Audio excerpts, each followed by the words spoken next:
네, 오늘 어버이줄로 지켜지는 주일인데요. 1년에 한 번 어버이 주일이 있다고 해서 이날만 어버이들을 우리 부모님들을 경외하고 특별히 잘하는 시간이 아니라 항상 감사한 마음으로 어버이에게 우리 어르신들에게 항상 잘하는 저희가 되었으면 좋겠습니다. 여러분 여기 독일 생활을 하시면서 뭐가 가장 힘드십니까? 저는 개인적으로 한국에서 살았던 그 생각과 삶의 태도를 이 독일식으로 바꿔 나가는 게 힘들었습니다. 그리고 실제로 바뀌었다기보다는 그냥 흉내를 내는 것에 불과하다라는 생각을 많이 가집니다. 그러니까 한국 문화와 독일 문화가 가지고 있는 근본적인 어떤 차이점이 그 민족과 나라를 구별짓는 요소가 아닌가라는 생각을 해보게 됩니다. 전통이라는 의미는 사실 그리 나쁜 그러한 낱말도 아니요, 또 그것을 의미하는 소리도 아닙니다. 그러나 이것이 하나님 안에서 아름답게 계승되고 전승이 되면 좋은데, 이것을 인간이 가진 부족함과 모자람으로 자기식으로 맞춰가면 굉장히 곤란한 지경에 빠지게 됩니다. 특히 교회 안에서 그렇습니다. 전통은 진리가 아니기 때문에 그렇습니다. 전통이라는 것은 그냥 인간들이 삶의 방식 가운데 계승하고 그나마 좋은 것들을 만드는 것에 불과합니다. 그런데 우리도 모르게 교회와 성도들이 가지고 있는 이 믿음의 기준을 하나님 말씀이라는 진리를 따르지 아니하고 전통에 어긋났다고 해서 그것을 가지고 교회와 성도와 세상을 판단하는 어리석음을 범할 때가 많다라는 것입니다. 전통이라는 것은 인간이 어떤 일을 좀 더 편리하고 서로 이해할 수 있도록 만든 하나의 도구일 뿐입니다. 그렇기 때문에 아무리 좋은 전통이라 할지라도요, 세월이 가고 또 환경이 달라지면 사회적으로도 바뀌어지게 되어 있습니다.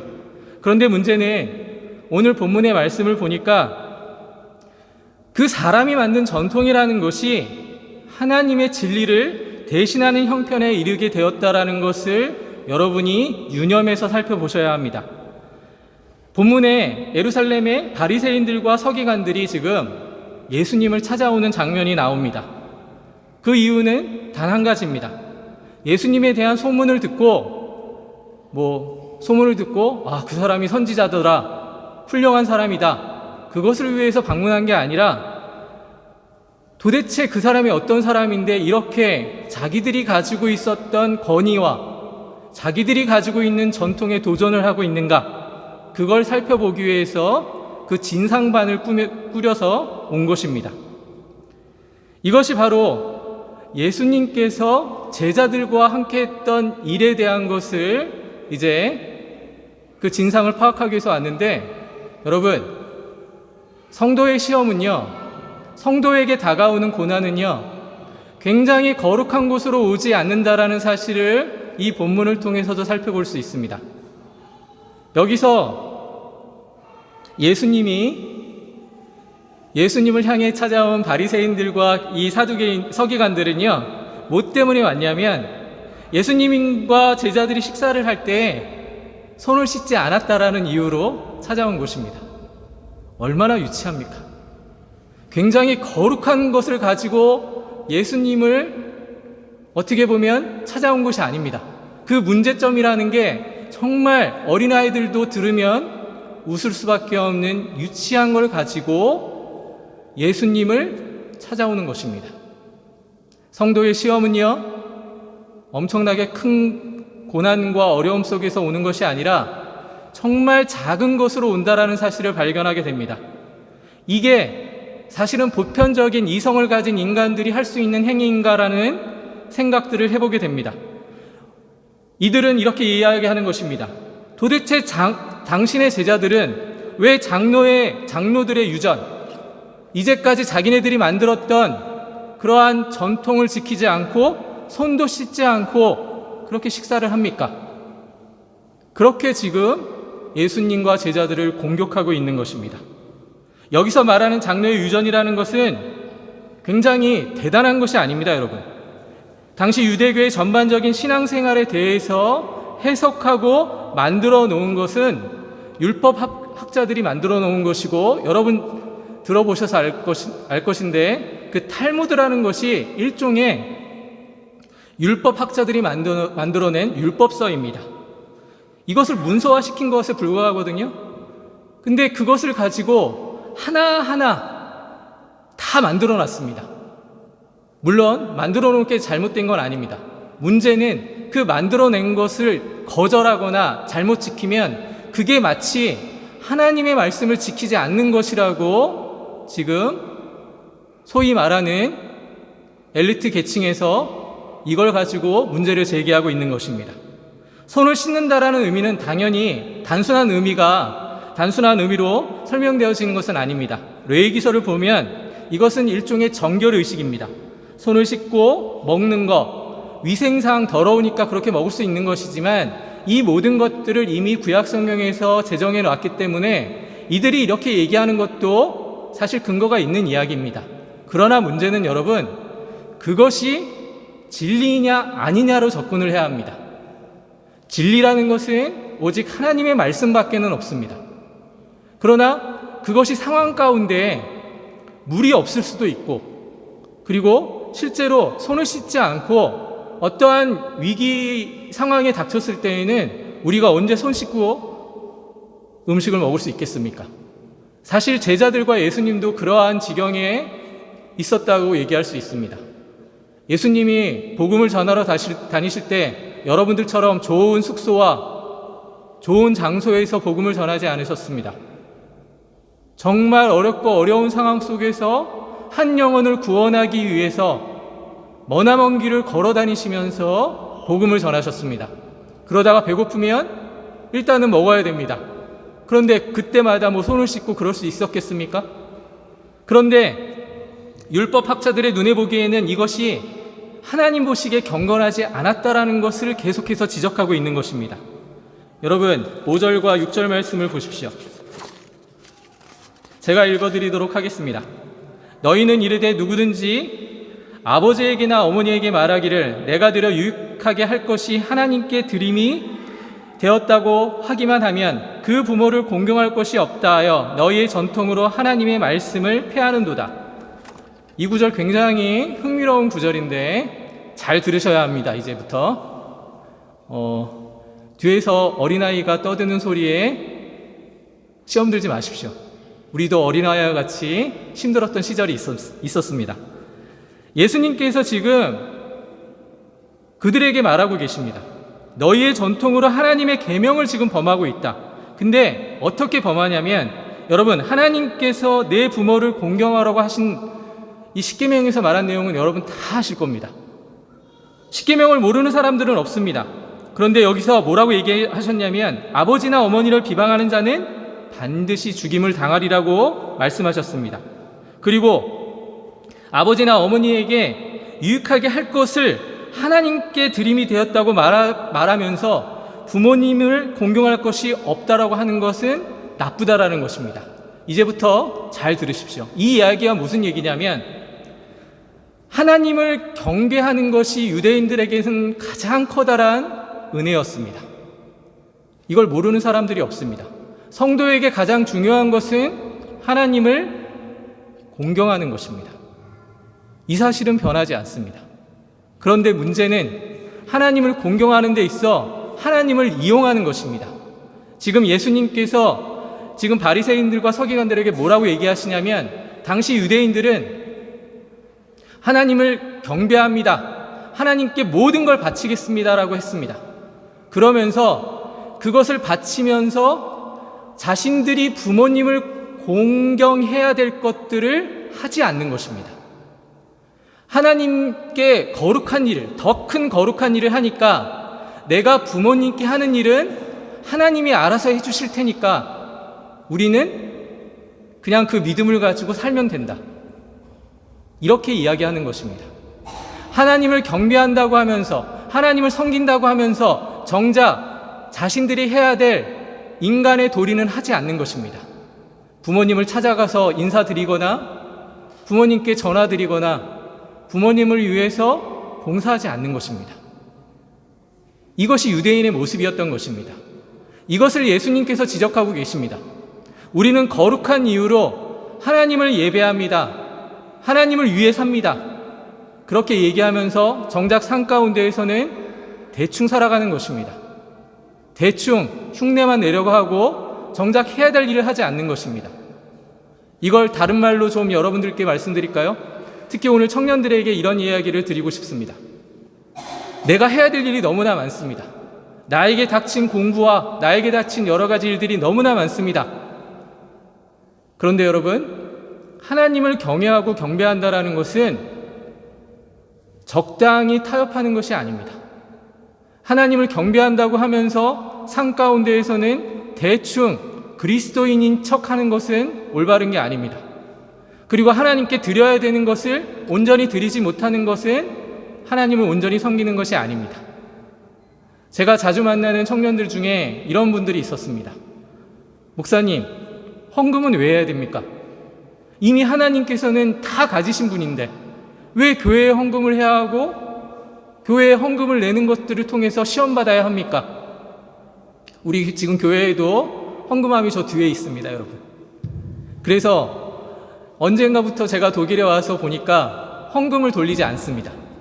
뒤에 놔놓고 그냥 믿음이 있는 자들은 헌금을 하고 그렇지 않는 분들이 많습니다.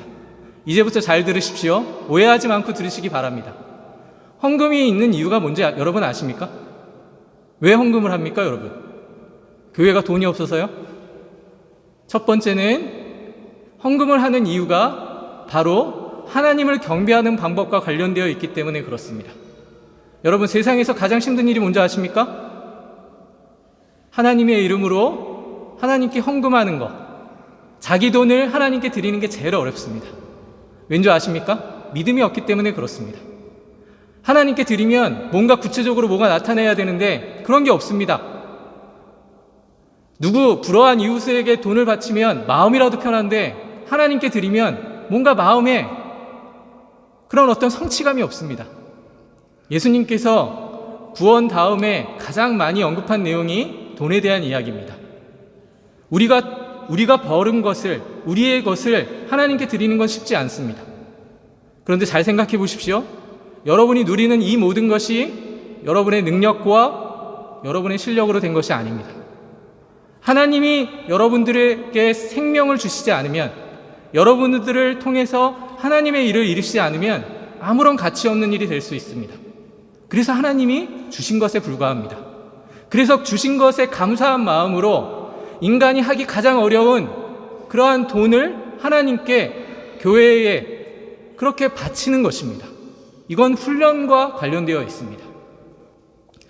제일 쉬운 방법 같지만 제일 어려운 게 그런 것입니다, 여러분. 그래서 헌금을 하는 것입니다. 그래서 교회를 위해서 사용하는 게 아닙니다, 여러분. 하나님의 영광을 위해서 교회가 그걸 맡아서 하나님의 일을 하는 것입니다. 헌금은 1차적으로 교회 직원들을 위해서 사용됩니다. 저와 같은 목사나 신학자들이 말씀에 전념하기 위해서 헌금을 사용하는 것이고, 두 번째는 교회가 그 헌금을 하나님의 복음 확장을 위해서 사용하는 것입니다. 교회는 은행이 아닙니다. 돈을 쌓아두는 것이 아닙니다. 하나님이 역사하시는 곳이기 때문에 여러분, 그래서 우리가 헌금을 하는 것을 잊어버리시면 안 됩니다. 제가 왜 이야기를 드렸겠습니까? 하나님께 드린다고 말만 하면서 실제로는 하나님께 드리지 않는 것입니다. 여기 말하는 바리새인들과 서기관들이 이랬습니다. 겉으로는 하나님께 예배합니다, 하나님을 경외합니다 이야기해놓고서 그러면서 부모님을 온전히 공경하지 않았습니다. 부모님을 섬기지 않았거든요. 근데 뭘 했냐면 말만 그렇게 해놓고 실제적으로는 교회에 헌금을 하지도 않고 부모님을 섬기지도 않았다라는 게 바로 예수님의 지적입니다. 너희는 말로는 그럴듯하게 하나님의 영광을 위해서, 그리고 부모님을 위해서 하나님을 섬기겠다고 얘기하면서 정작 하나님을 이용한 것에 불과하다라고 예수님이 지적하고 계신 것입니다. 십계명의 5계명을 보면 내 부모를 공경하라는 내용이 분명히 적혀 있습니다. 사람에 대한 계명 중에 첫째 계명으로서 부모에 대한 공경을 넣은 것입니다. 1계명부터 4계명까지는 하나님에 관한 계명이죠. 그리고 나서 5계명부터 10계명까지는 이제 하나님을 아는 하나님의 성도들이 인간에 대해서 어떻게 해야 되는 계명으로 설명하고 있습니다. 그 첫 번째가 바로 부모님 공경이라고 써 있습니다. 이건 하나님 자신에 대한 절대적 권위를 표현하는 것입니다. 하나님이 하나님의 권위를 부모에게 1차적으로 허락하신 것입니다. 하나님은 자신의 권위를 부모님께 나누어 주시고 우리를 돌보게 하시는데 그 1차적 목적이 있기 때문에 부모 공경이 10계명 중에 제일 앞선 계명으로 있는 것입니다. 그렇게 부모에 대한 존경, 연장자에 대한 존경은 하나님의 권위를 인정하는 행위입니다. 오늘 그러한 권위를 인정하는 믿음의 고백으로 우리 사랑하는 청년들이 우리 연장자이신 어르신들을 섬기겠다고 아침부터 나와서 열심을 다했습니다. 그런데 물론 다른 모든 주는 우리 어르신들이 다 아시죠. 그러면서 이렇게 보니까요, 정신이 하나도 없습니다. 목사인 제가 봐도 우리 청년들 하는 거 보면 정신이 하나도 없습니다. 뭔가 착착착 잘 되는 것 같은데 정신이 하나도 없거든요. 근데 이게 거룩한 정신없음입니다. 이런 건 많아도 됩니다. 실수해도 됩니다. 그래서 성장하는 것이죠. 훈련하지 않고 섬기지 않고 바뀌어가는 건 없습니다. 1년에 한 번뿐인 거 1년에 2번으로 늘리시고 3번으로 늘리시면서 그렇게 성도의 교제를 이루어가는 것입니다. 여러분, 부모에게 하나님께서 이러한 권위를 주셨다라는 것은 굉장히 중요합니다. 여러분은 어느 날 갑자기 존재한 사람들이 아니라 부모님이 있었기 때문에 존재한 것입니다. 이게 하나님의 은혜의 질서입니다. 그래서 우리 청년들은 또 다른 부모가 될 것입니다. 그리고 계속해서 다음 세대에 하나님의 권위를 전하기 위해서 여러분이 존재하는 이유가 여기에 있는 것입니다. 그래서 중요한 것은 이 공경이란 말은 단순히 윗사람만을 말하는 것이 아니라 사람에 대한, 하나님이 창조하신 사람에 대한 존중도 담겨져 있는 것입니다. 여러분, 십계명이 그냥 여러분에게 그냥 주어진 게 아니라 이러한 모든 진리를 여러분에게 하나님께서 전하시고자 친히 하나님의 사람을 통해서 기록하게 하신 것입니다. 그러니까 하나님 공경, 이웃 공경, 그 중에서도 부모에 대한 공경은 우리 삶의 시작이라고 할 수 있습니다. 부모에게 대충하고 부모에게 하나님 말씀처럼 순종하지 않는 행위는 하나님을 거역하는 행위입니다. 그렇기 때문에 여러분, 우리 사랑하는 청년들, 우리 아이들은 부모님 공경하기를 정말 최선을 다해야 하는 것입니다. 그리고 여러분도 부모님이 계시다면 최선을 다해서 공경해야 하는 것이 바로 하나님의 말씀이 우리에게 주는 은혜라는 것입니다. 7절과 9절 말씀을 다시 한번 보시겠습니까? 7절과 9절에 뭐라고 적혀 있는지 다시 한번 보십시오. 외식하는 자들아, 이사야가 너희에 관하여 잘 예언하였도다. 일러스되 이 백성이 입술로는 나를 공경하되 마음은 내게서 멀도다. 이 말씀이 이야기하는 게 뭔지 아시겠습니까? 하나님이 주신 말씀의 은혜는요, 구체적이어야 합니다. 개념만 갖고 계시면 안 됩니다. 하나님이 세우신 질서에 합당하게 여러분이 반응하셔야 합니다. 예수님께서 장로들의 전통을 지키는 자들을 향해서 아주 신랄하게 이 외식하는 자들이라고 이야기하신 이유를 여러분 잘 들으십시오. 외식하는 자들이라는 것은 겉으로만 그렇게 표현하는 것입니다. 알맹이는 없습니다. 옆에서 자신이 가지고 있는 권위와 자신의 어떤 위치를 내세우고 자랑하는 데에 끝이지 실제적으로 그 속에 하나님이 없음을 이야기하는 것입니다. 이사야서 29장 13절 말씀을 인용하면서 이 백성이 입술로는 나를 공경하되 마음은 내게서 멀도다.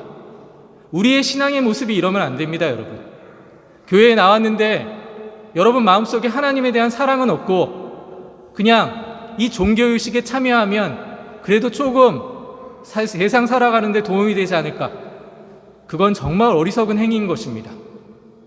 여러분, 하나님은 지금 살아서 역사하셔서 바로 여러분과 함께하고 계시고 있다는 것을 잊으시면 안 됩니다. 지금 우리가 살아계신 하나님을 예배하는 것이죠. 이 시간이 바로 하나님께 예배하는 시간이요, 하나님이 지금 우리에게 역사하시는 시간임을 잊지 마십시오. 종교 행위로 와서 이 자리에 참여하고 계신 분들이 있다면 마음속으로 깊이 회개하시길 바랍니다. 하나님이 살아계시는데 하나님을 내가 눈앞에서 보지 못한다고 경홀히 여기는 것은 우상을 섬기는 것과 다르지 않습니다. 여호와 하나님을 경외하는 것은 하나님이 보내신 예수 그리스도를 믿는 것입니다. 여러분은 예수님을 믿기 때문에 이 자리에 오신 것이죠. 오늘날 우리가 교회를 다니면서 하나님을 섬긴다고 하지만 성경대로 하는지, 사람의 유전과 전통을 따라서 종교 행위를 하는지 분명히 아셔야만 합니다. 오늘 읽은 본문 뒤에 보면 아주 흥미로운 또 이야기가 하나 등장을 하거든요. 제가 간단하게 소개를 하자면 가나안 여인이 등장을 합니다. 가나안 여인은 예수님으로부터 믿음이 크다고 칭찬을 받습니다. 지금 외식하는 장로들을 타박하시면서 그 내용이 가나안 여인으로 연결이 되고 있는데, 이 가나안 여인은 귀신 들린 딸이 있었습니다. 그런데 이 귀신 들린 딸을 고칠 수 있는 방법은 예수님밖에 없다라는 사실을 깨달았던 것입니다. 그래서 예수님을 붙잡고 늘어집니다. 근데 예수님이 뭐라고 하셨는지 아십니까? 굉장히 잔인한 말씀을 하셨습니다. 어떻게 이야기하시냐면, 나는 너가 누군지 모른다. 나는 이스라엘 백성을 위해서 왔지 너를 이방인들을 위해서 오지 않으셨다. 그렇게 이야기하십니다. 근데 여자가 뭐라고 얘기하는지 아십니까? 개들도 주인의 상에서 떨어지는 떡 부스러기를 먹는다라는 말을 합니다. 그건 예수님이 누구신지를 아는 사람만이 할 수 있는 고백입니다. 예수님이 하나님이시라는 사실을 알고 하나님의 권능을 가지고 계시기 때문에 비록 나는 이방인이고 개와 같은 존재지만 하나님이 내 딸을 고치실 줄을 알기 때문에 나는 하나님만을 붙잡을 수밖에 없다라는 엄청난 신앙의 고백을 한 것입니다. 가나안 여인은 정말 보잘것없는 여인입니다. 이방인이라는 것은 여러분 독일에서 살아가면서 제일 기분 나쁠 때가 언제입니까? 내 독일말을 상대방이 못 알아들을 때 참 비참합니다. 저는 10수년을 여기서 살았는데 매번 그런 경험을 합니다. 그래서 독일말 잘하는 사람이 제일 부럽거든요. 그런데 그런 말을 들을 때 제 자존감이 완전히 흔들리고 시험을 받습니다. 근데 여러분, 정말 내가 무언가를 해나가야 할 때에는 그러한 자존심 그거 필요 없습니다. 내가 하고자 하는 일을 말 때문에 못하는 일이 있어서는 안 되는 것입니다. 자존심은 어디다 갖다 버리시고 정말 하나님 앞에서 내가 무엇을 해야 되는지를 분명한 목적의식을 가지고 있으면 해나갈 수 있는 것입니다. 그런데 그 여인은 자기 딸을 고치겠다라는 일념으로 그러한 모욕적인 이야기를 들었습니다. 예수님은 이렇게 잔인하게 때로는 우리를 시험하시기도 합니다. 그러면서 나중에 이 여인을 얼마나 축복하는지 보십시오. 내가 이런 여인의 믿음을 본 적이 없다고 그렇게 말씀하십니다. 저와 여러분은 이러한 가나안 여인의 믿음의 본을 따라야만 하는 것입니다. 우리는 원래 보잘것없었습니다, 여러분.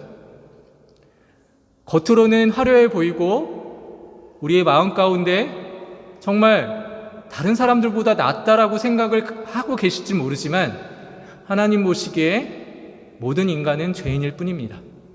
죄인이 잘나봐야 뭐가 얼마나 잘났겠습니까? 죄인이 죄인임을 인정할 수 있다는 것이 바로 복음임을 아셔야 합니다.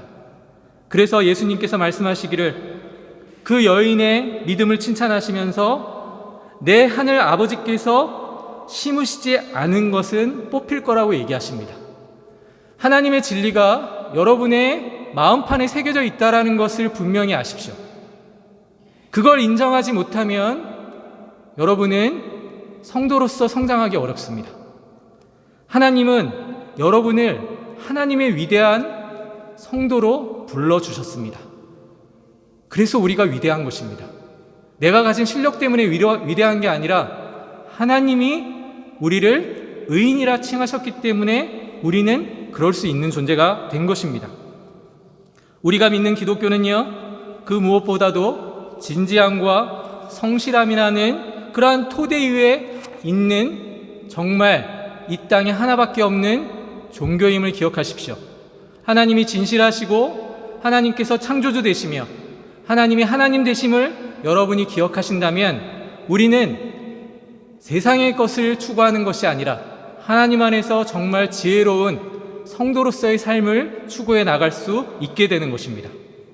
여러분 한 사람 한 사람이 자기가 처한 삶의 현장에서 주님이 주신 진지함과 성실함을 가지고 세상을 감당해 나가시길 바랍니다.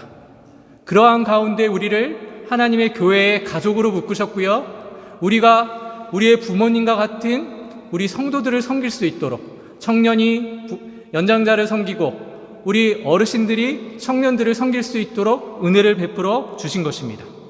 이것이 우리가 가지고 있는 하나님의 진리요 담대함입니다. 우리 사랑하는 성도 여러분, 우리는 이미 잘된 하나님의 사람들입니다.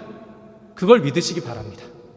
여러분, 하나님께서 여러분을 아름다운 하나님의 자녀로 지금 만들어 가고 계시고 계신다라는 사실을 기억하시면서 다시 한번 사랑 안에서 하나님이 주신 은혜 안에서 함께 성장해가는 베를린 선한 목자 교회 성도들이 되시기를 주님의 이름으로 축원합니다. 기도하겠습니다.